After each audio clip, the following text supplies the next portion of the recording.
My name is Amelia. I live in Granaria, the flying city high above the clouds. And after months of preparation, my new adventure begins today.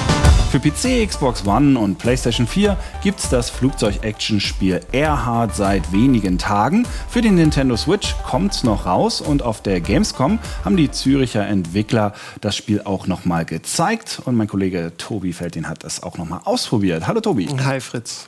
Airheart, sehr subtile Anspielung auf eine sehr, sehr berühmte Pilotin. Und dann heißt natürlich auch die Figur, die man spielt, mit Vornamen Amelia, ja, genau, korrekt. Worum geht's in dem Spiel?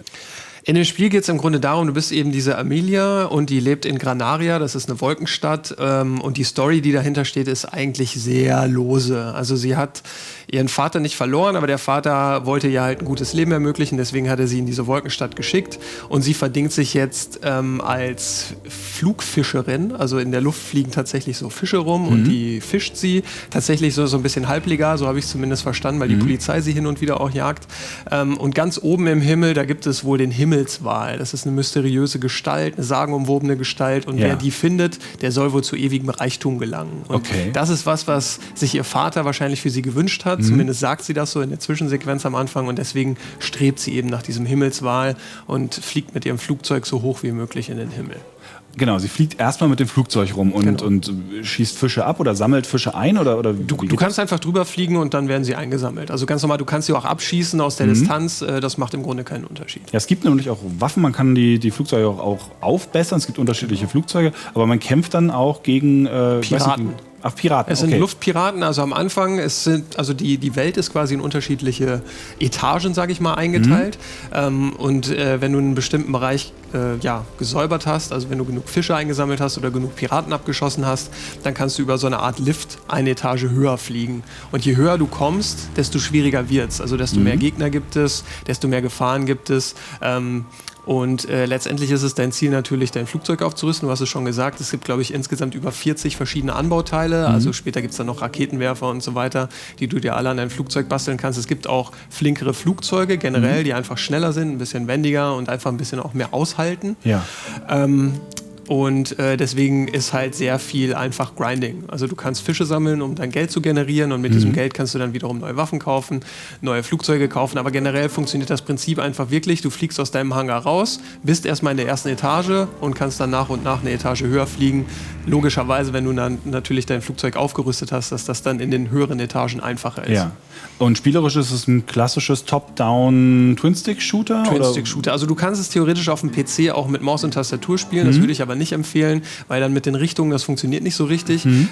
Ganz klassisch Twin-Stick. Du kannst deine Waffe abfeuern und was ganz cool ist, was mir ganz gut gefallen hat, du kannst auf der linken Schultertaste kannst du so eine Art Harpune abschießen. Damit kannst du dir dann zum Beispiel auch Gegner irgendwie greifen und die dann um dich rumschlingern lassen und die dann auch gegen Wände donnern und so weiter. Ach, cool. Also da gibt es ein paar ganz nette Mechanismen.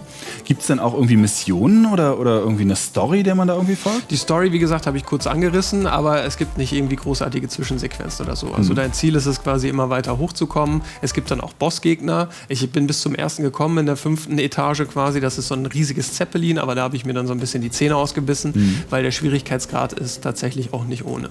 Weißt du, wie umfangreich das so ist, das Spiel?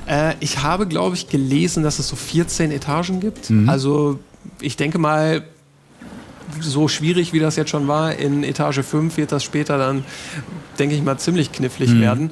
Allerdings klingt jetzt 14 natürlich auch nicht so viel. Allerdings hast du dann deine verschiedenen Anbauteile. Es gibt auch ein rudimentäres Crafting-System. Du kannst auch verschiedene Baustoffe sammeln und die dann zusammen kombinieren, um dann zum Beispiel auch noch Bauteile irgendwie für dein Flugzeug selber basteln zu können. Bei 14 Ebenen oder wie viel es am Ende auch sind, stellt sich natürlich bei einem Setting wie der Luft die Frage, wie abwechslungsreich kann denn die Luft so sein als Setting? Sind die Inseln dann sind so schwebende Inseln oder so? Ja, es sind schwebende Inseln, um die du rumfliegst und natürlich verschiedene Gegnerarten. Die Polizei fliegt dann auch noch mal hin und wieder durchs Bild und jagt dich ein bisschen. Aber natürlich in der Luft ist man natürlich ein bisschen eingeschränkt einfach vom Setting her. Aber ich finde den Grafikstil wirklich sehr hübsch. Also es hat ja so eine leichte Cell-Shading-Anleihen und generell das Art-Design und so gefällt mir bei dem Titel wirklich ganz gut. Ja, ich finde, das sieht auch wirklich, wenn man das so sieht im Trailer oder sieht, sofort charmant aus. Aber du hast vorhin schon ein bisschen gesagt, es ist sehr, sehr, sehr grindy. Ja. Das tippe ich mal, ist wahrscheinlich auch der vielleicht große Kritikpunkt an dem Spiel, oder? Ja, also es dauert tatsächlich wirklich stellenweise sehr lange, bis du dir wirklich eine neue Waffe kaufen kannst. Ich habe zum Beispiel extrem lange auf so einen Raketenwerfer gespart, weil ich dachte, der haut dann alles weg, was ich will. Aber am Ende hat sich der dann auch eher so als Mäh herausgestellt. Das war dann nicht ganz so befriedigend. Und es hatte auch so ein paar Roguelike-Elemente. Da bin ich auch der Meinung, dass das wahrscheinlich nicht jedem gefallen dürfte. Also es passiert so, dass du, wenn du kurz vor deinem Ableben bist, also du hast ganz normal eine Energieanzeige und wenn die fast unten ist, dann wird dir geraten, jetzt auf Knopfdruck dann zurück zu deinem Hangar zu kehren. Und wenn du das nicht machst und wirklich abgeschossen wirst, dann hast du noch die Möglichkeit, irgendwie beim Absturz das Flugzeug so ein bisschen zu lenken. Und wenn du es aber verpasst, auf deine Basis irgendwie aufzudonnern, da würdest du dann quasi nur ein paar Teile verlieren und ein bisschen Geld, fängst du dann quasi wieder bei Null an. Also alle Upgrades, alle Flugzeugteile, die du bis dahin gekauft hast, sind dann weg. Also ein klassisches Roguelike. Also wirklich komplett auch wenn du auf Level 5 oder so schon warst. Genau. Ach, das ist okay, das ist hart. Also es hat natürlich so ein bisschen Kitzel, finde ich klar, auch. Also weil du immer, da ist noch so ein bisschen Risiko drin. Aber wenn dann wirklich alles weg ist, wenn du wirklich ewig auf eine Waffe gespart hast oder ein Anbauteil, dann kann das, finde ich, schon sehr, sehr frustrierend sein, wenn man mit dieser Art Element vielleicht noch nicht so vertraut ist. Aber generell kann ja, ich meine, gut, Grind ist halt je nachdem, ob man es mag oder nicht, aber das Spiel an sich macht da Spaß, also das Steuern, Rumfliegen, sowas kann ja als kleines Spiel trotzdem viel Spaß machen. Wenn man sich mit der Steuerung so ein bisschen arrangiert hat, dann funktioniert das auf jeden Fall einwandfrei. Ich finde die Soundeffekte halt ein bisschen schwach, also die Waffen hätten ein bisschen mehr Wumms vertragen können und ich finde halt ganz interessant, dass du eigentlich das Spiel spielen kannst, wie du möchtest. Du kannst natürlich die Herausforderungen suchen und möglichst weit hochfliegen, du kannst aber auch unten einfach die ganze Zeit ein bisschen fischen und ein bisschen die einfachen Gegner erledigen und dann auch deine Kohle irgendwie einsammeln. Ist natürlich halt nicht so herausfordernd und dauert dann wahrscheinlich auch länger, als wenn du in den höheren Stufen dann die größeren Brocken erledigst. Ja, das war unser kleiner Einblick zu Airheart. Wesentlich mehr gibt es dazu auch nicht unbedingt zu sagen, oder? Nee, das Spiel ist wie gesagt für alle Plattformen bis auf die Switch erhältlich. Haben Sie schon gesagt, wann die Switch kommen soll? Nee, einfach jetzt irgendwann im Laufe des Jahres, denke ich mal. Dürfte nicht mehr allzu lange dauern. Ist vielleicht ein cooles Spiel für die Switch. So mit dieser farbenkräftigen Optik und so mal zwischendurch so eine kleine Runde weggrinden.